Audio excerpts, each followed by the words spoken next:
Yo, welcome back, man. Hey, welcome back to the TechTual Talk. I know a lot of you who've been here previously was used to this being called Let's Talk Tech, but I decided to take this in a new direction. So we're going to start this off being season 2 of the TechTual Talk, formerly known as Let's Talk Tech. And yeah, man, I'm just excited to really get back. I took a hiatus for all you guys to know. I had a newborn. She makes 6 weeks actually today while I'm recording. And yeah, man. So let me go ahead and give myself a round of applause. There's a lot of stuff I'm gonna catch you guys up on if you're only, if you only listen to the podcast. If you see me looking off, it's just because I am trying to look at the screen. I'm recording on the podcast software because I want to try something new today. But yeah, man. I'm just break down a little bit before I get into one of the things I want to talk about changing the title of pretty much everything when it comes to my brand. If you've been paying attention to me, I went textual on like everything. Textual Chatter has now became my YouTube channel name. The Textual Talk, which is also my blog, it's also this podcast. Shout out to my lawyer, Jbull. Hey, if you need help with branding strategies, legal help with your business, trademarking, LLC, contact her. I'll put her information in the description of this video. And speaking of, also, before I go too far, guys, I have an ebook that's going to drop very soon. It's going to be called The TechTual Approach to Breaking into Cybersecurity. The mailing list to sign up to be notified when that book drops is coming out. The mailing list, I'm sorry. The mailing list for that book will be in the description. Please join the book. I'm telling you right now, guys, this will probably be, if I can get it before Christmas, man, it'll probably be a great Christmas gift to give to anybody who's trying to get into tech, or if it's you. It's for cybersecurity, but it'll also work for any facet of like any job. So networking, database, anything, any niche area, the same methods will work. And this is going to probably be $100 of value marked down for a price that's very affordable for everyone. So you don't want to miss that. I put a lot of work into it, still tweaking it, fine tuning it. So yeah, just want to let you guys know about that. But yeah, man, it's been pretty interesting last couple of weeks, guys. If you've been following me, I quit my old job and I am now a senior incident response manager for a fintech company. I really don't like to announce it on YouTube. Just go to my LinkedIn. My LinkedIn said my solo.to link. So I don't have anything to hide. I'm verifiable, no cap, on anything that I say. So just want you guys to check that out. I'm going to get into that a little bit, just kind of give you guys some footnotes about what's been going on. Followers, shout out to all of y'all, man. I'm at 2,600 now, close to 2,700. I couldn't do anything without you guys. Shout out to everybody that's liking the videos, commenting and sharing them. You know what I'm saying? Y'all the real MVP. So I really do appreciate you guys, man.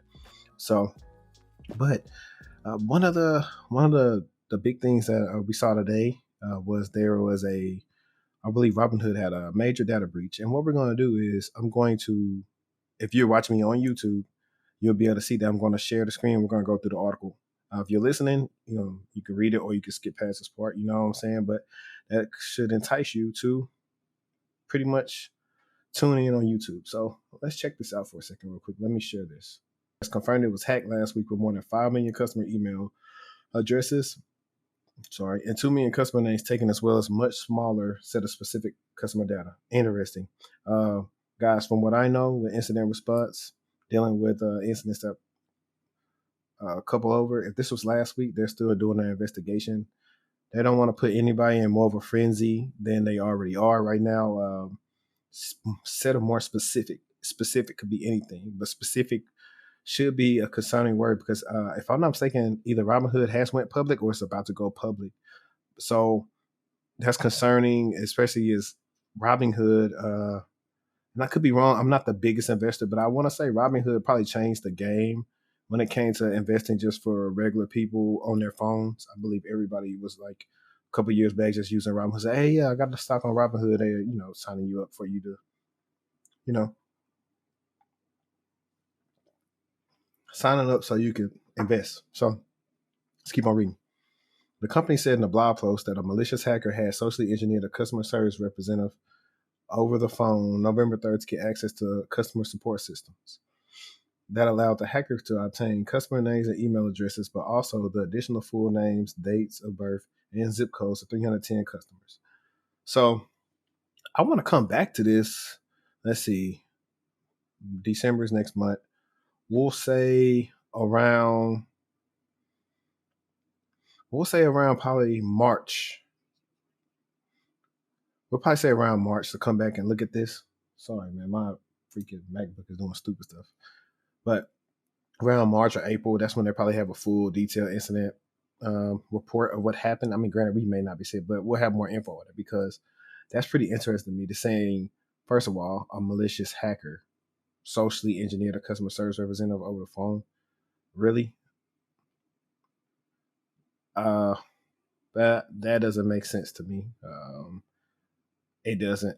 I mean, normally what you probably would be calling about, if you're calling into Robinhood's customer service, is, oh, hey, I can't access my account or whatever. Like, it don't make sense to me. And I feel like they're trying to make customer service be the fall guy, but there's no way possible that they were able to access it like that.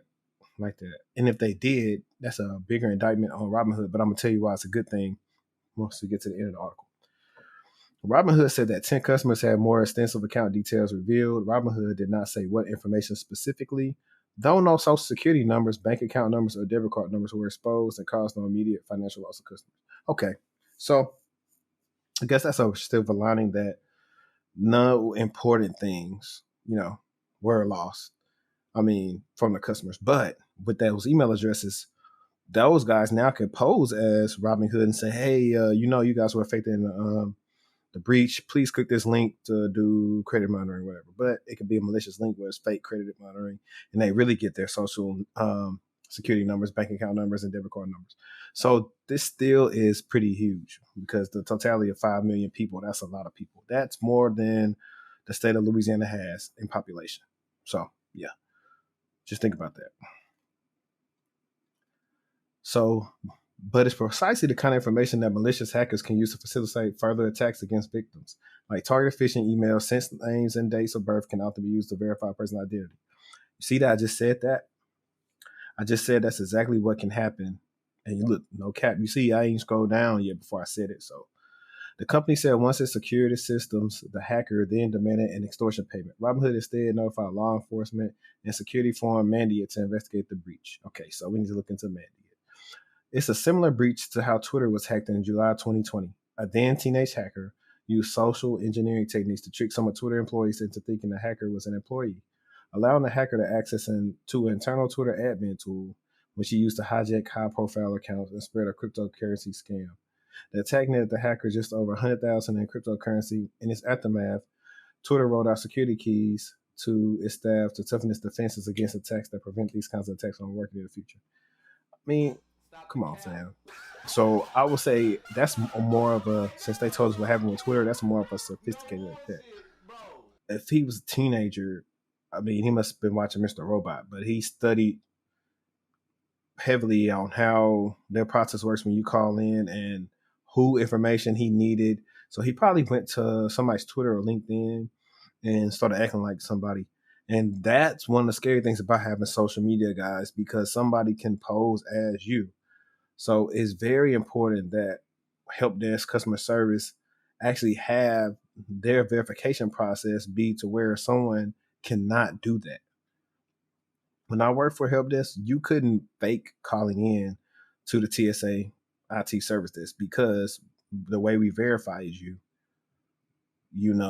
had to know, I want to say, I cannot remember. I think it had to be your airport code and something else, something that even if somebody was really just watching, they wouldn't know. And then even then, it still was a set of steps where they just want to get access like that. Like, because what we did was, military, they use CAT cards. So we called them PIV cards.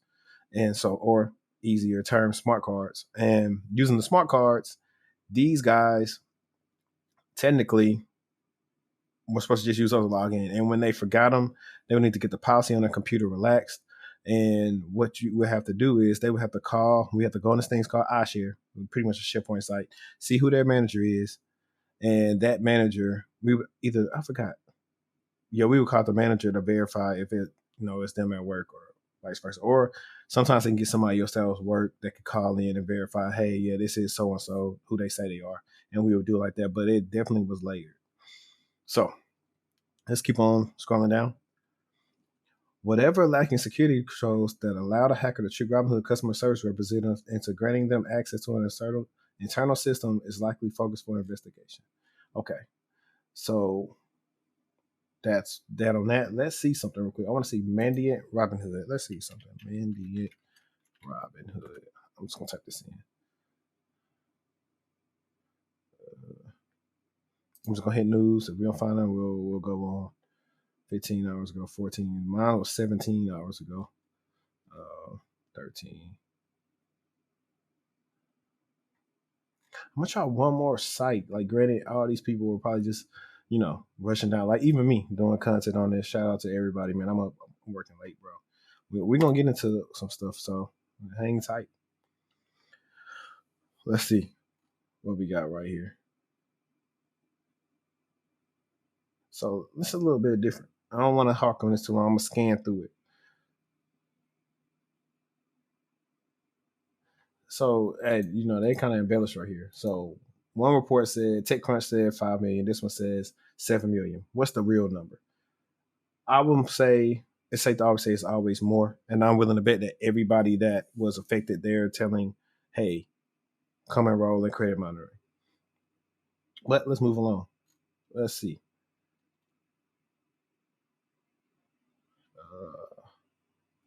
Cybersecurity experts say such nonchalance is dangerous. Certainly, customers have grown accustomed to hacks.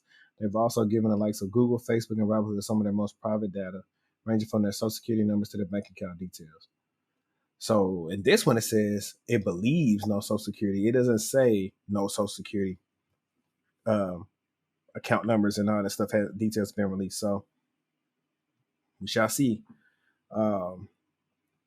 But even less private information can prove risky for customers if it falls from the right place into the wrong hands. Let's see. So look, let's see what they say. I want to see, and we'll talk about it.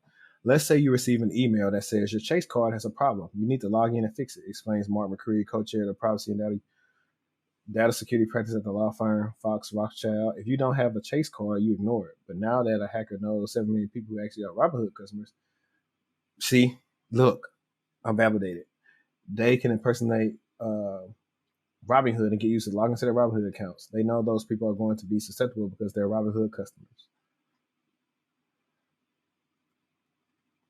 Overall, the current hack is dramatically less severe than if it involved millions of passwords, bank account information, yada, yada, yada. Companies should have a strong security practice for someone to get that kind of access. All right, so check that. Shares of Robinhood fell 3% to $36. So they are already public. And okay, so Manny Chief Techno says firm expects the intruder to continue.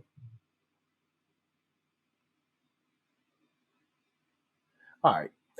I'm not gonna bore you guys with all this. Let's go. So, you guys saw it firsthand about that hack, and so all I can tell you guys is to honestly pay attention and be very vigilant. Most of you that work at companies, whether it's big or small, medium size, either quarterly or every 6 months, they roll out security awareness training. Take that training seriously.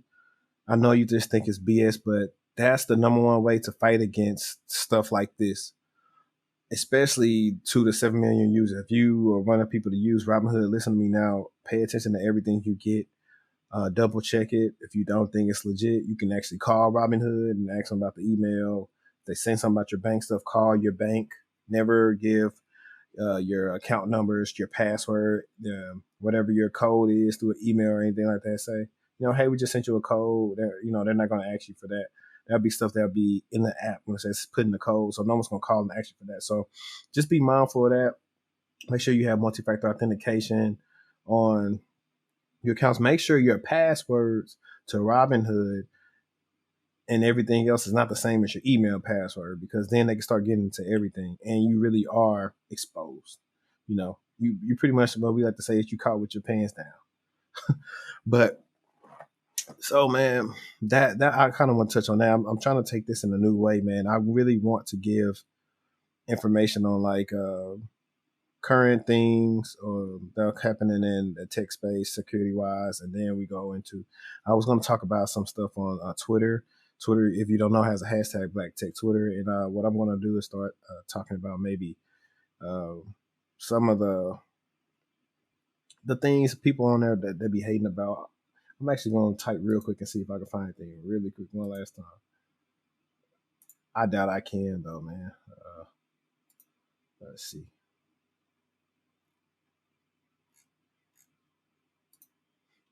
Yeah, I'm just over here looking. I know you're like, man, what is this dude doing?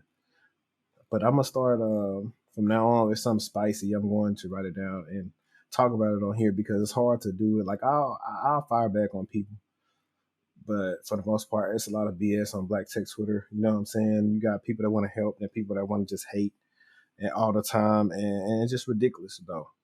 But moving along, let's talk about me a little bit. As you guys know, if you've seen my videos, I was interviewing.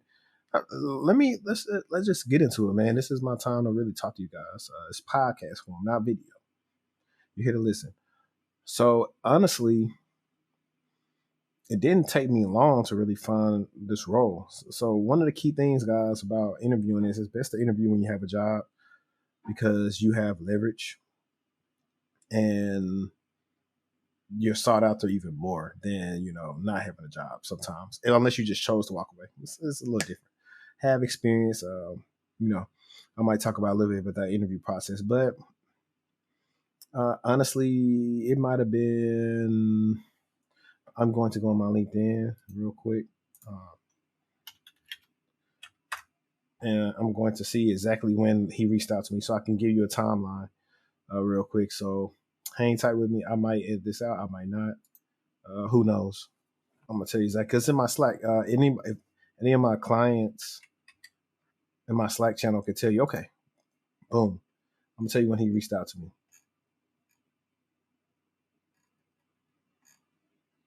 All right, man. He reached out to me, and I want to show my screen, but I don't want to show all these people names. So I have to do some crap to blur them out, man. So I might try to just freaking, I don't know. But look, I'm gonna tell you this.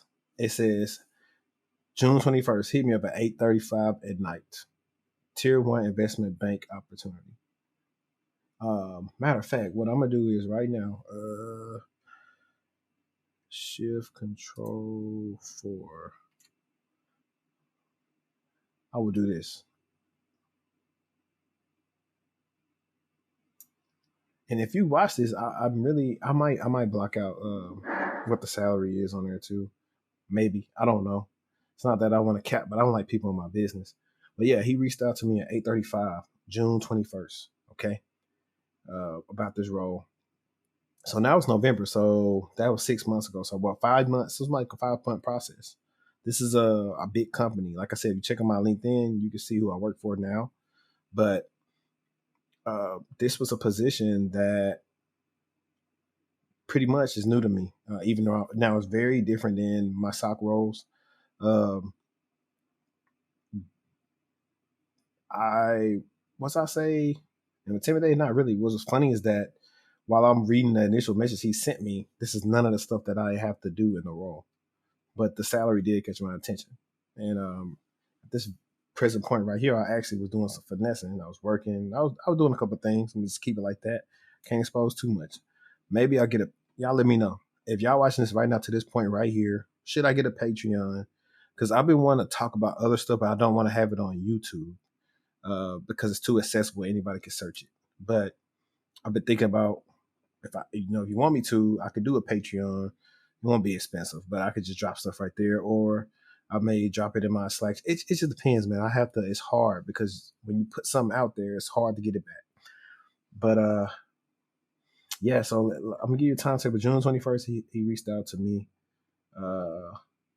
We talked the next day. He told me who it was actually for. Like I said, a big company. You've heard this company before. I'll say they're headquartered in New York. I'll just say that. So that was June 20, the week of June 21st. And let's say tell you when they want to.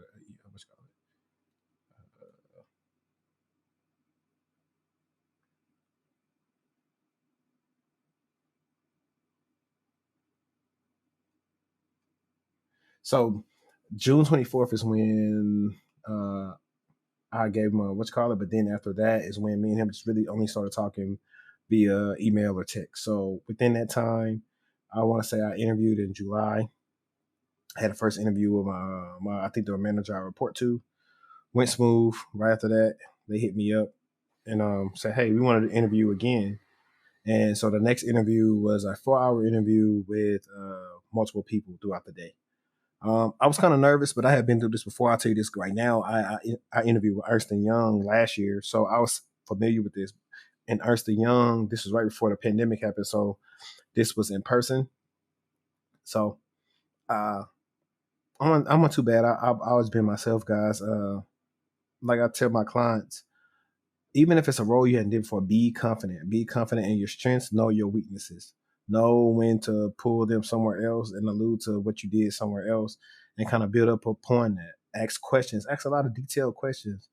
You really don't realize how important asking questions. I ask good questions, guys. I'm gonna put you on game. What did I ask them? I ask people like, hey, what my day to day activities look like. I ask, how was success measured, and you know, what it'll look like in the first 90 days. I ask about how they view training, culture, how to make my manager's job easier. You name it. I ask all those things, and you know, I felt it went good, and I would want to say a week or two or something after that. Maybe I think it I might say a week or two. I don't know. If I want to go on my email, I really could tell you, but it's been a while. But like I said, this all happening in July. They hit me back and was like, "Hey, want to give you some feedback." Oh, I knew when I knew that they were going to offer me. This is actually before they offered me, but they sent something out to me and they want to know what I currently made at my current position. Whatever. But I had never had that happen before, so that was showing me, what does that mean? And this is the first time I'm going through all this before. And what happens is that my recruiter hits me up and says, "Hey, yeah, man, I just want to let you know they really like you." And 9 times out of 10, they're sending an offer. They like you over about 30 applicants. So that blew my mind because this is, like I said, this is something I never did before. This also, I've told people this plenty of times, when you have the experience, the recruiters come looking for you. It's not the other way around, like how people try to portray it to be like, "Oh, I'm looking for a role." No, when you have experience, when you have a brand, when people can vouch for you, when they can hear your voice and know how you look, they come looking for you, man. So you don't have to worry too much about all that the BS of, like, once you're like in 5 year experience, like you're good. And like I said, this is senior level. I could have pushed for VP, but we'll keep at it. So they offered me. I negotiated my offer, and I got. I think I got 20,000 more that they was initially offering. I probably could have got more. I'm not gonna lie, but like the one Lightfoot says, I'm not always everything. Is okay. Don't get me wrong. It's about the money, but I'm not always chasing money. It's more so about the experience because I know the money's gonna come. You know what I'm saying? Like I said, I'm a guy that came from my first job making $40,000.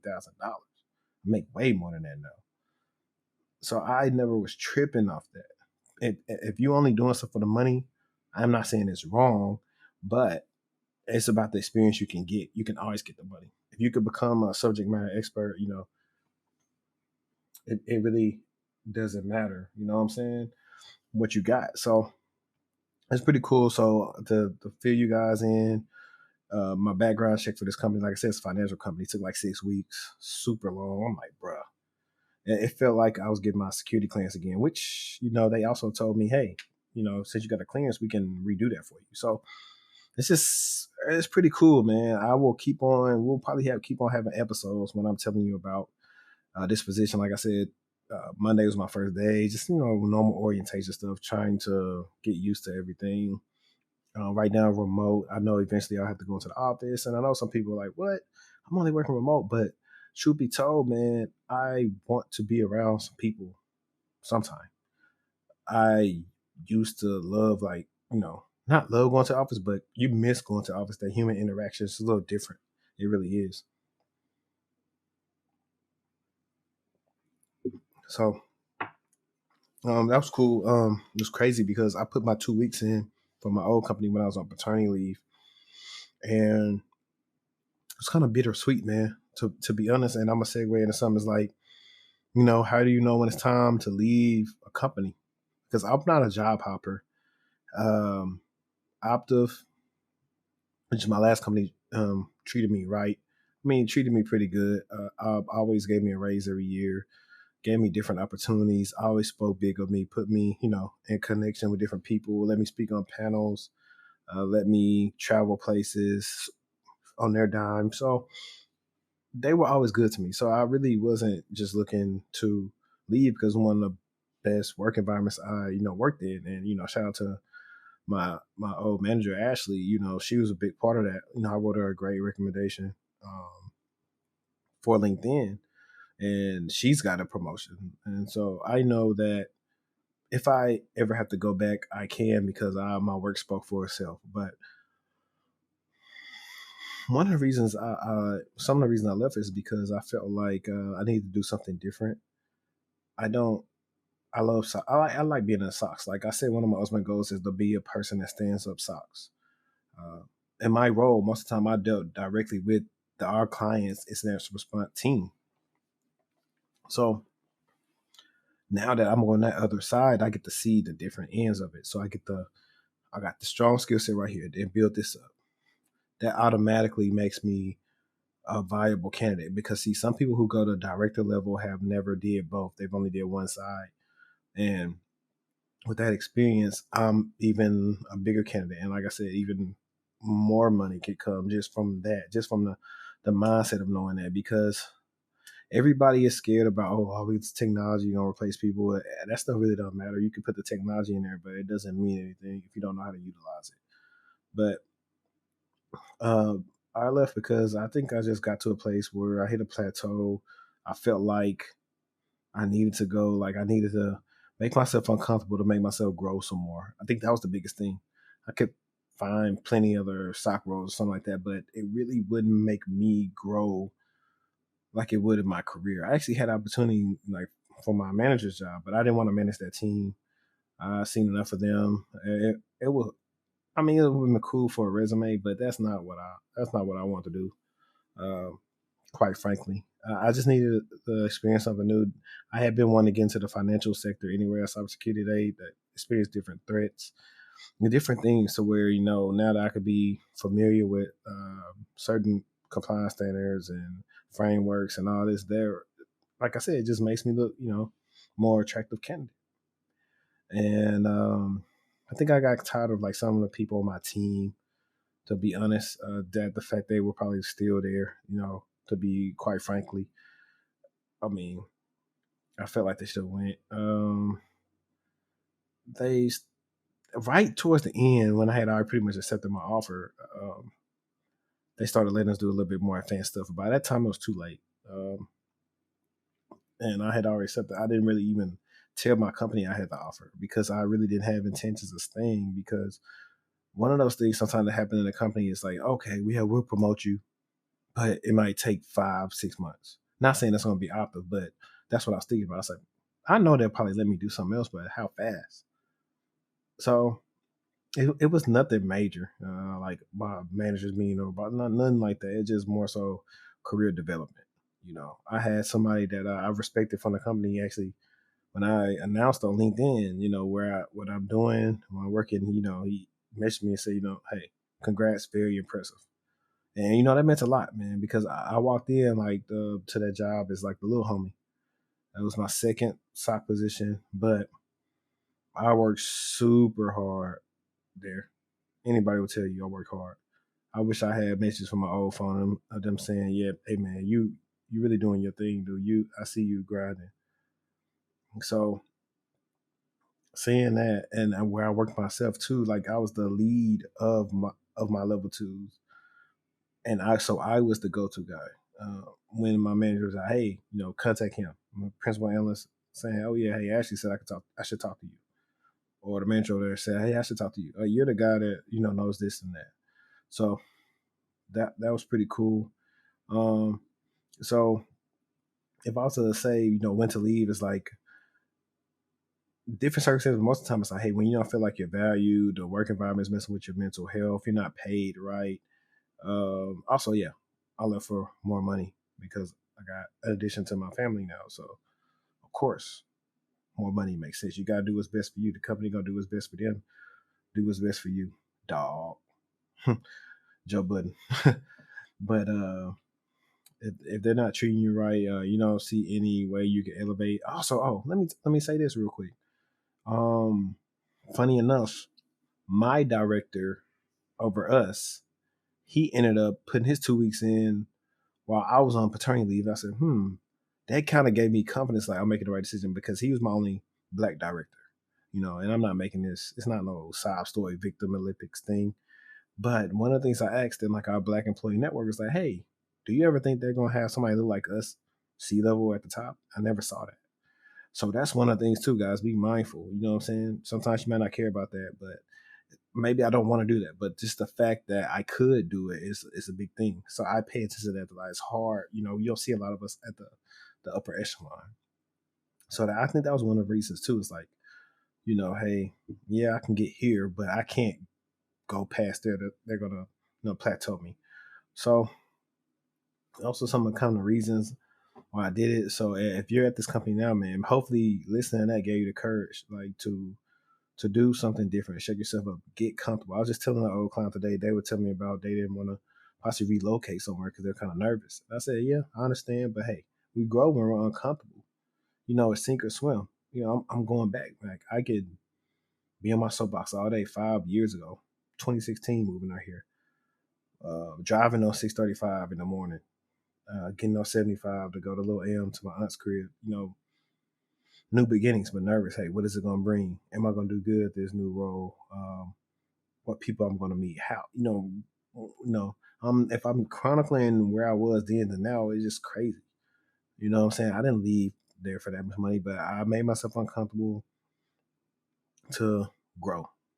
So it's like I forgot what the word is. My uncle would say when he's preaching about like when it comes to the word or something like that, and the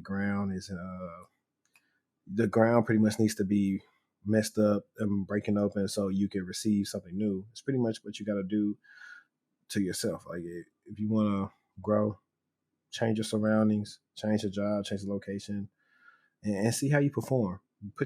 I like to put my back against the wall and see what I'm going to do. That's one of the reasons why I like tech because it's afforded me the option to where I don't have to worry about keep on doing the same thing over and over again. It's ever changing. They New things come out. I'm pretty sure, what I'm saying, blockchain about to be introduced heavily. And all these, financial things. They're trying to regulate it now. It's like crazy. So um I don't know why I'm saying a lot, but I think because it's just late at night. I like to record, but it's peaceful and quiet, man. 1 year old, 1 month old. Y'all pray for me, man. But yeah, that's pretty much what's been going on with me. Like I said, pay attention to the channel. I got a lot of stuff going on. Like I'm gonna do a course. I'm actually gonna figure out how to do a SOC analyst course. That's my bread and butter. I also did this tweet. Let me see. I'm gonna show y'all real quick, man. This the end. I said I wasn't gonna show y'all all this stuff, but let's see. I'm gonna pull it up once I pull it up. Oh, let me show you if you want to follow me on Twitter. Let's share this real quick.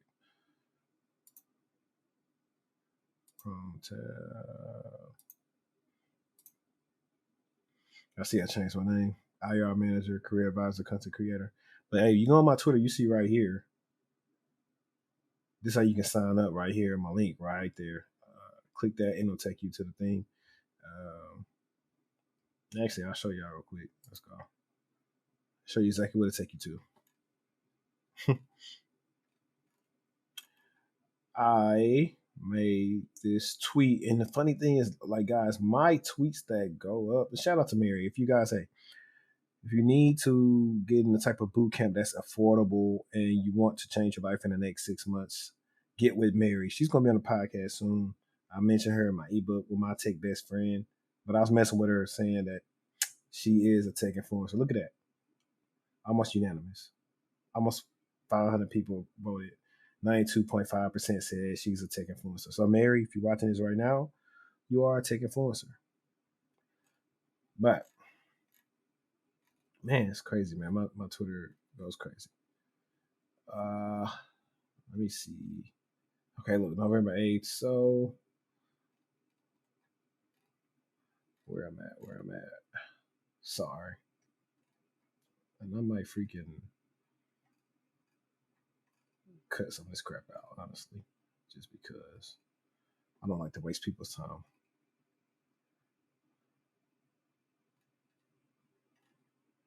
September 7th, November 8th.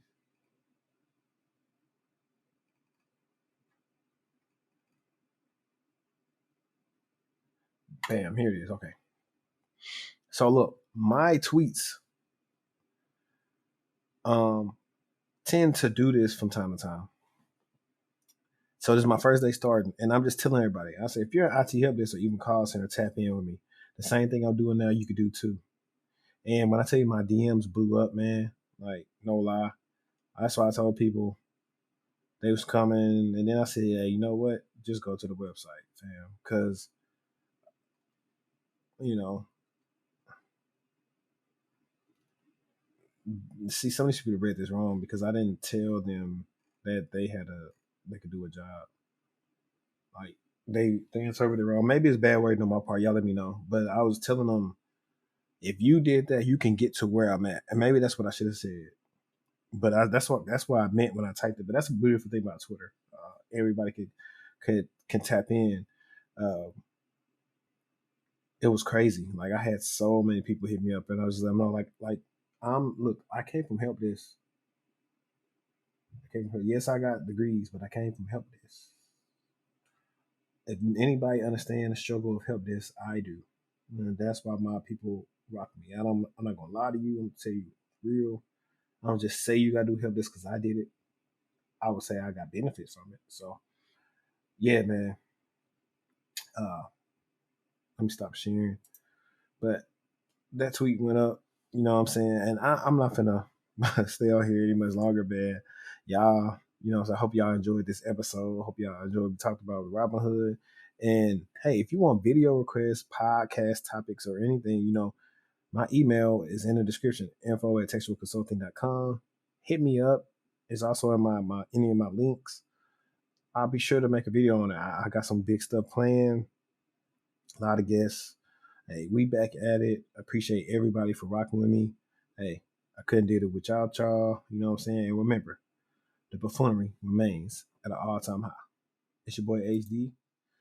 Let's get textual. And I'm out.